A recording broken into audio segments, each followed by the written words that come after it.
சோனாக்குரியோட பொண்ணு பியூட்டி ரொம்பவும் புத்திசாலி. அது மட்டும் இல்ல, மத்தவங்களுக்கு உதவுற குணமும் பியூட்டி கிட்ட இயற்கையாவே இருந்தது. ஏதாவது ஒரு பறவை இக்கட்டான சூழ்நிலையில இருந்தா அதுல இருந்து வெளியில வரத்துக்கு நல்ல யோசனையும் சொல்லும். அந்த காட்டுல கோரிக்காவும் பால் வியாபாரம் பண்ணிக்கிட்டு இருந்தது. கோரிக்காவும் இப்படி பால் வியாபாரம் பண்ணாலும் அந்த காட்டுல உள்ள எல்லா பறவைகளும் பக்கத்து காட்டுக்கு போய் பால் வாங்கிட்டு வந்தாங்க. ஒரு நாள் பக்கத்து காட்டுக்கு போய் பால் வாங்கிட்டு வந்த புல்புல் ஆண்டியை நிறுத்தி பியூட்டி இப்படி பேச ஆரம்பிச்சது. ஆண்டி, நம்ம காட்டுலயே கோரி ஆண்டி பால் வியாபாரம் பண்ணும்போது நீங்க எதுக்காக பக்கத்து காட்டுக்கு போய் பால் வாங்கிக்கிட்டு வரீங்க? பியூட்டி, கோரி பால்ல நிறைய தண்ணி கலந்து வியாபாரம் பண்ணுது. அந்த பால் சுவையாவே இல்ல. அதனாலதான் பக்கத்து காட்டுக்கு பறந்து போய் பால் வாங்கிக்கிட்டு வரேன். புல்புல் சொன்னதை கேட்ட பியூட்டி பிறகு கோரிக்காக கிட்ட போச்சு. கோரி ஆண்டி, நான் சொல்றதை கேளுங்க. இனிமே நீங்க பால்ல நிறைய தண்ணி கலக்காதீங்க. அப்படி செஞ்சீங்கன்னா உங்க கடைக்கு நிறைய வியாபாரம் ஆகும். பக்கத்து காட்டுக்கு எந்த பறவையும் போக மாட்டாங்க. எல்லாரும் உங்க கடையிலேயே பால் வாங்குவாங்க. ஏய் பியூட்டி, என்ன அதிக பிரசங்கித்தனமா பேசுற? நான் ஒன்னும் பால்ல தண்ணி கலக்கல. நானும் சுத்தமான பாலை தான் வியாபாரம் பண்றேன். அப்புறம் எதுக்காக எல்லா பறவைகளும் உங்ககிட்ட பால் வாங்காம பக்கத்து காட்டுக்கு போறாங்க? இந்த கேள்வியை நீ என்ன கேட்காத, பக்கத்து காட்டுக்கு போறவங்க கிட்ட போய் கேளு. ஆண்டி, நான் அவங்க சொன்னதான் உங்ககிட்ட சொல்றேன். நீங்க பால்ல நிறைய தண்ணி கலக்குறீங்க. அதனால உங்க பால் சுவையா இல்ல. இங்க பாரு பியூட்டி, ஏற்கனவே வியாபாரமே ஆகலங்கிற எரிச்சல்ல உட்கார்ந்துருக்கேன். இதுல நீ வேற இப்படி பேசுன, எனக்கு கெட்ட கோபம் வந்துரும். முதல்ல இங்க இருந்து கிளம்பு. கோரிக்காவும் கோவமா இப்படி சொன்ன உடனே பியூட்டி அங்கிருந்து பறந்து போயிடுச்சு. ஒரு நாள் புறா தன்னுடைய டீ கடையில வியாபாரம் ஆகலன்னு ரொம்பவும் சோகமா உட்கார்ந்துருந்தது. புறா அங்கிள், என்ன உம்முன்னு உட்கார்ந்துருக்கீங்க? என்ன விஷயம்? பியூட்டி, நானும் நல்ல முறையில தான் டீ போட்டு வியாபாரம் பண்றேன். பறவைகளும் என்னோட கடையில டீ நல்லா இருக்குன்னு தான் சொல்றாங்க. இருந்தாலும் நான் நினைக்கிற அளவுக்கு வியாபாரம் நடக்கிறது இல்ல. புறா அங்கிள், உங்க கடையில வெறும் டீ மட்டும் தான் வியாபாரம் பண்றீங்க. எனக்கு என்னவோ இது கூட பக்கோடாவும் சேர்த்து போட்டீங்கன்னா நீங்க நினைக்கிற மாதிரி வியாபாரம் ஆகும்னு நினைக்கிறேன். அப்படியா சொல்ற? பகோடா தயார் பண்ணி வியாபாரம் பண்ணுனா டீ வியாபாரம் அதிகமாகுமா? ஆமா அங்கிள், கண்டிப்பா டீ வியாபாரம் நல்லா நடக்கும்.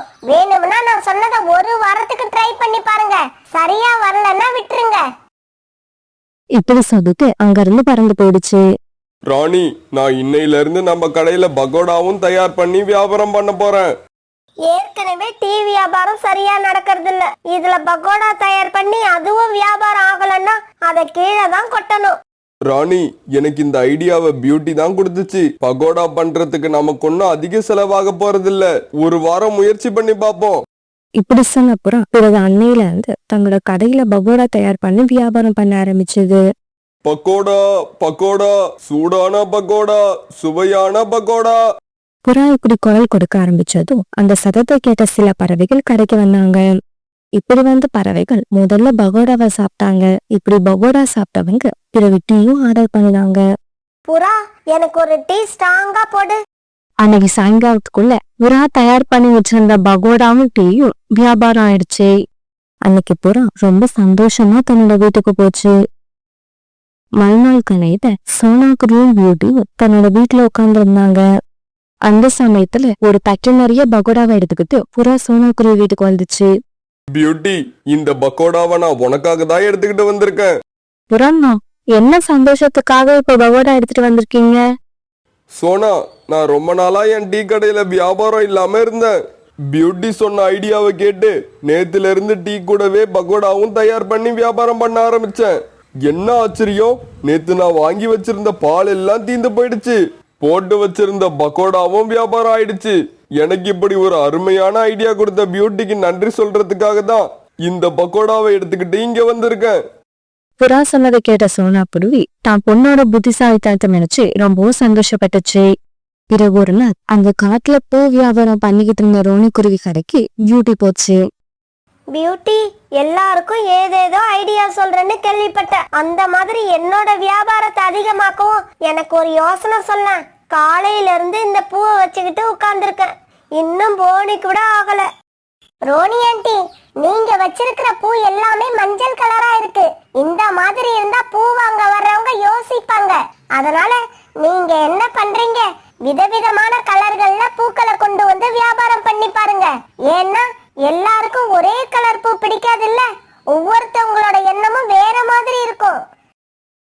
பியூட்டி இப்படி சொல்லிட்டு போனதுக்கு அப்புறம் ரோனிக்குருவி நதிக்கரைக்கு போச்சு. பிறகு அங்கிருந்து விதவிதமான பூக்களை பறிச்சு எடுத்துக்கிட்டு வந்து வியாபாரம் பண்ண ஆரம்பிச்சது. இப்ப ரோனிக்குருவி கிட்ட இல்லாத கலரே இல்ல, எல்லா கலர்லயும் பூக்கள் இருந்தது. அதனால பூக்களை வாங்க வர பறவைகள் அவங்களுக்கு பிடிச்ச வண்ணத்துல பூக்களை வாங்கிட்டு போனாங்க.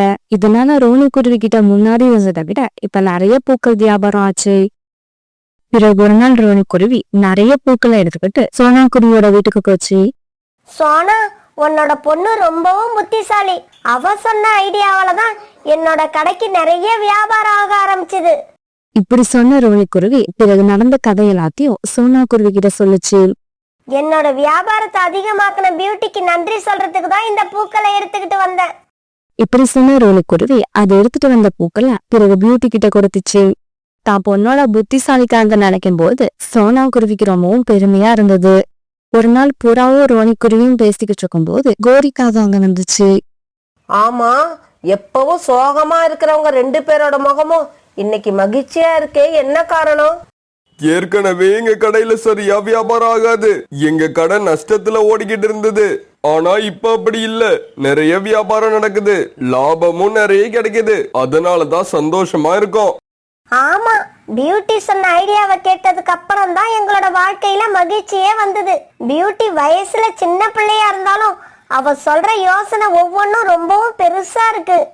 இவங்க 2 பேரும் இப்படி பேசுனதை கேட்ட கோரிக்காவும் இப்பதான் யோசிக்க ஆரம்பிச்சது. ஒருவேளை அன்னைக்கு பியூட்டி சொன்னது உண்மைதானோ? நாம தான் அவசரப்பட்டு சத்தம் போட்டு பியூட்டிய விரட்டி விட்டுட்டோமோ? எதுக்கும் கொஞ்ச நாளைக்கு பியூட்டி சொன்ன ஐடியாவை ஃபாலோ பண்ணி பாப்போம். நல்லா இருந்துச்சுன்னா அதையே கண்டினியூ பண்ணிப்போம். இப்படி நினைச்ச கோரிக்காகும் மறுநாள்ல இருந்து தன்னுடைய பால்ல தண்ணி கலக்காம வியாபாரம் பண்ண ஆரம்பிச்சது. பால் வாங்குங்கம்மா பால், பால் வாங்குங்கம்மா பால், எங்களோட வீட்டு பால், ஒரிஜினல் மாட்டுப்பால், தண்ணி கலக்காத பால், தரம் குறையாத பால், பால் வாங்குங்கம்மா பால். கோரிக்காவும் கத்துறதை கேட்ட 2 பறவைகள் இப்படி பேசிக்கிட்டாங்க. ஆமா, கோரிக்காவன் பால்ல தண்ணி ஊத்தாத விற்பனை செய்யறேன்னு சொல்லுதே, இத நம்பலாமா? எனக்கும் நம்பிக்கை இல்லதான். இருந்தாலும் இன்னைக்கு ஒரு நாள் போய் வாங்கி பாப்போம். நல்லா இருந்தா நாளையில இருந்து இங்கேயே வாங்கிக்கலாம். இப்படி சொன்ன அந்த பறவைகள் பிறகு கோரிக்காவத்தோட கடையில போய் பால் வாங்கிட்டு போனாங்க. கோரிக்காவத்தோட கடையில வாங்கின பால் தரமான பாலா இருந்ததால பிறகு அந்த பறவைகள் மறுநாளும் கோரிக்காவத்தோட கடையிலயே வந்து பால் வாங்க ஆரம்பிச்சாங்க. கோரிக்காவத்தோட கடையில இப்ப தரமான பால் கிடைக்கிற விஷயம் அந்த பறவைகள் மூலம் அந்த காடு கூட தெரிய வந்துச்சு. அதனால கோரிக்காவத்தோட கடையில இப்ப எல்லாம் கூட்டம் நிரம்பி வழிய ஆரம்பிச்சது. நிறைய பறவைகள் பால் வாங்க வந்து பால் கிடைக்காம திரும்பி போனாங்க. கோரி, எனக்கு நேத்தும் பால் கிடைக்கல, இன்னைக்காவது வாங்கலாம்னு வந்தேன், இன்னைக்கும் இல்லைன்னு சொல்ற. அக்கா, நான் என்னக்கா பண்றது? பழைய கோரியா இருந்திருந்தா பால்ல நிறைய தண்ணி ஊத்தி வர்ற பறவைகள் எல்லாருக்கும் பால் கொடுப்பேன். ஆனா இப்ப அப்படி இல்ல, எல்லா பறவைகளுக்கும் தரமான பால் கொடுக்கறேன். அதனால எனக்கும் தேவையான அளவு லாபம் கிடைக்குது. பிறகு ஒரு நாள் கோரிக்காகும் பால்கோவா தயார் பண்ணி எடுத்துக்கிட்டு பியூட்டியோட வீட்டுக்கு போச்சு. பியூட்டி, இந்த பால்கோவாவை வாங்கிக்க, இது உனக்காக நானே தயார் பண்ணினேன். கோரி அக்கா, என்ன விஷயம்? இனிப்பு எடுத்து வந்திருக்கீங்க? சோனா, நான் ஆரம்பத்துல பால்ல நிறைய தண்ணி கலந்து வியாபாரம் பண்ணினேன். அப்பெல்லாம் எனக்கு வியாபாரமே நடக்காது. ஒரு நாள் பியூட்டி என்கிட்ட வந்து பால்ல தண்ணி கலக்காம வியாபாரம் பண்ணி பாருங்க, நல்ல வியாபாரம் நடக்கும்னு சொல்லுச்சு. ஆனா அப்ப நான் அதை நம்பல. அப்படியா? ஆனா ஒரு நாள் பியூட்டி சொன்னபடி செஞ்சுதான் பாப்போமேன்ற எண்ணம் வந்தது. அதுக்கப்புறம் பியூட்டி சொன்ன மாதிரியே செஞ்சேன். இப்ப பாரு, என்னோட கடையில நிறைய வியாபாரம் நடக்குது. நீங்க செய்யறது தப்புன்னு யாராவது நமக்கு யோசனை சொன்னா நமக்கு அவங்க மேல கோபம்தான் வரும். அவங்க சொன்னதை நாம எப்பவுமே நம்ப மாட்டோம். ஆனா அதே சமயம் கொஞ்ச காலங்கள் போனதுக்கு அப்புறம் அவங்க சொன்ன மாதிரியே நடக்கும். அப்பதான் அவங்க யோசனைய முன்னாடியே கேட்டு இருக்கலாமோன்னு நினைக்க தோணும். நானும் அப்படிதான். தண்ணி கலக்காம பால் வியாபாரம் பண்ணுங்கன்னு என்கிட்ட வந்து சொன்னப்ப எனக்கு கோபம்தான் வந்துச்சு. ஆனா இப்ப பியூட்டி சொன்னது சரின்னு 100க்கு 100 புரிஞ்சுக்கிட்டேன். பியூட்டி, உன்னை பார்க்க எனக்கு பொறாமையா இருக்கு. ஏம்மா, எதுக்காக என்ன பார்த்து பொறாமப்படுறீங்க? இதுக்கு முன்னாடி இந்த காட்டுல உள்ள எல்லா பறவைகளும் என்னை பத்தி தான் இப்படி பெருமையா பேசுவாங்க. ஆனா இப்ப நீ என்னையும் தாண்டி எங்கேயோ போயிட்ட. அதனாலதான் எனக்கு உன் மேல பொறாம வந்துருச்சு.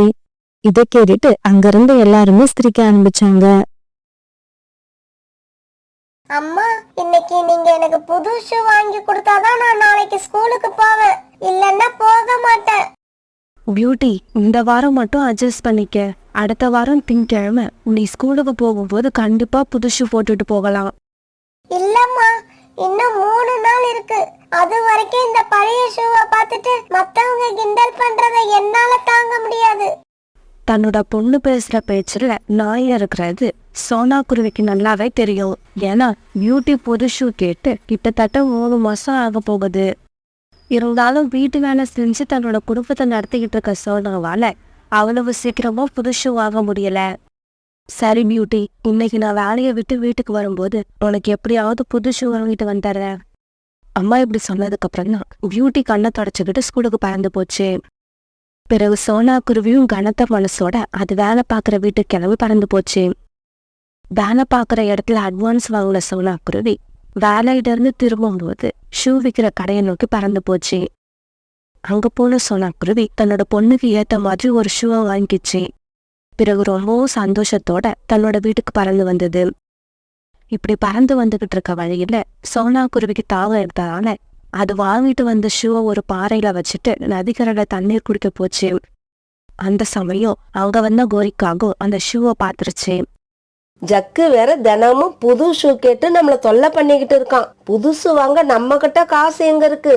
பேசாம இந்த ஷூவை எடுத்துக்கிட்டு போய் ஜக்கு கிட்ட கொடுக்கணும். அப்பதான் நாம அவன் தொல்லையில இருந்து தப்பிக்கலாம். இப்படி நினைச்ச கோரிக்காகவும் சோனா குருவி வாங்கிட்டு வந்த ஷூவை எடுத்துக்கிட்டு தன்னோட வீட்டை நோக்கி பறந்து போயிடுச்சு. தண்ணி குடிச்சிட்டு கரைக்கு வந்த சோனா குருவி அது வச்ச இடத்துல ஷூ பாக்ஸ் இல்லாத பார்த்துட்டு அதிர்ச்சி ஆயிடுச்சு. என்னோட பொண்ணுக்காக நான் வாங்கி வச்சிருந்த ஷூ எங்க போச்சு? யார் அதை திருடிட்டு போனது? பியூட்டி இந்நேரம் வீட்டுல நான் ஷூ வாங்கிட்டு வருவேன்னு வெயிட் பண்ணிக்கிட்டு இருப்பா. நான் இப்ப என்ன பண்ணுவேன்? இப்படி சொல்லிக்கிட்டு சோனா குருவி நதிக்கரையில உட்காந்து அழுதுகிட்டு இருந்தது. ஆமா மிட்டு, உண்மைதான். இன்னைக்கு எங்க அம்மா எனக்காக புது ஷூ வாங்கிக்கிட்டு வருவாங்க. இப்படிதான் நீ தினமும் சொல்லிக்கிட்டு இருக்க, ஆனா உங்க அம்மா உனக்கு ஷூ வாங்கிக்கிட்டு வர்றதே இல்ல. இல்ல, இன்னைக்கு எங்க அம்மா எனக்காக கண்டிப்பா ஷூ வாங்கிக்கிட்டு வருவாங்க. இல்ல, நம்ம ஷூ இல்லாம வீட்டுக்கு போக கூடாது. எப்படியாவது ஒரு ஷூவை தயார் பண்ணி ஆகணும். இப்படி நினைச்ச சோனா குருவி பிறகு அங்கிருந்த இலைகளை எல்லாம் ஒன்னா சேர்த்தது. இப்படி சேர்த்த இலைகளை வச்சு சீக்கிரமாவே ஒரு ஷூவை தயார் பண்ணுச்சு. அந்த ஷூ பாக்குறதுக்கு ரொம்பவும் அழகா இருந்தது. பிறகு அந்த ஷூவை எடுத்துக்கிட்டு சோனா குருவி தன்னுடைய வீட்டுக்கு வந்துச்சு. அம்மா, எனக்கு ஷூ வாங்கிக்கிட்டு வந்துட்டீங்களா? என்ன கலர் ஷூ வாங்கிக்கிட்டு வந்தீங்க?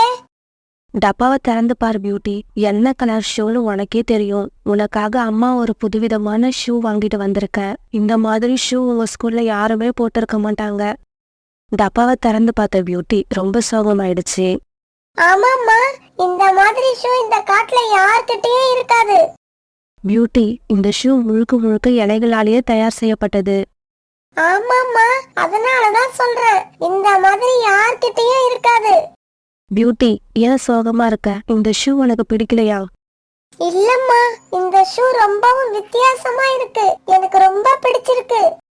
தன்னோட அம்மா மனசு கஷ்டப்படக்கூடாதுன்னு நினைச்ச பியூட்டி இந்த மாதிரி போய் சொல்லி சமாளிச்சிச்சு. அம்மா, எனக்கு இந்த ஷூ வேண்டாம். இது பசங்க போடுற ஷூ இல்ல, பொண்ணுங்க போடுற ஷூ. இத நான் போட்டுக்க மாட்டேன்.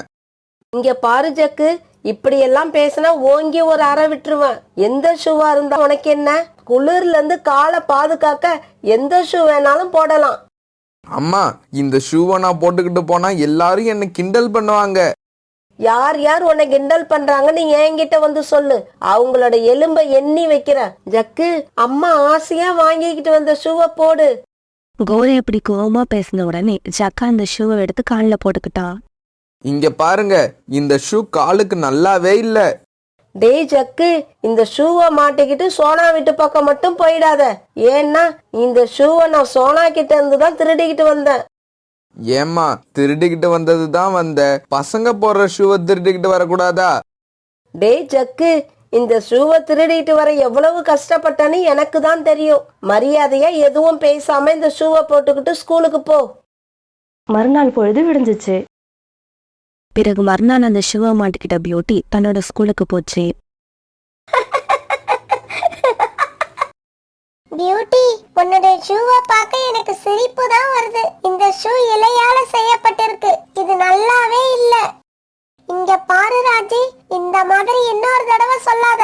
எங்க அம்மா எனக்காக இந்த ஷூவை ரொம்பவும் அன்பா வாங்கிட்டு வந்திருக்காங்க. மிட்டு இந்த ஷூ எனக்கு எப்படி இருக்கு? என்னவோ அழகா தான் இருக்கு, இருந்தாலும் இது லேடிஸ் போடுற ஷூ, உனக்கு நல்லா இல்ல. என்ன பண்றது, எங்க அம்மாவுக்கு இந்த ஷூ தான் பிடிச்சிருந்துதான், அதனால வாங்கிக்கிட்டு வந்துட்டாங்க. இந்த சமயத்துல பியூட்டியும் அந்த இடத்துக்கு வந்துச்சு. பியூட்டியோட ஷோவை பார்த்துட்டு ஜக்கு உடனே சிரிக்க ஆரம்பிச்சான். மிட்டு, இங்க பாரு, பியூட்டி இலையால ஷூ செஞ்சு போட்டுக்கிட்டு வந்திருக்கு. பாக்கறதுக்கு வேடிக்கையா இல்ல?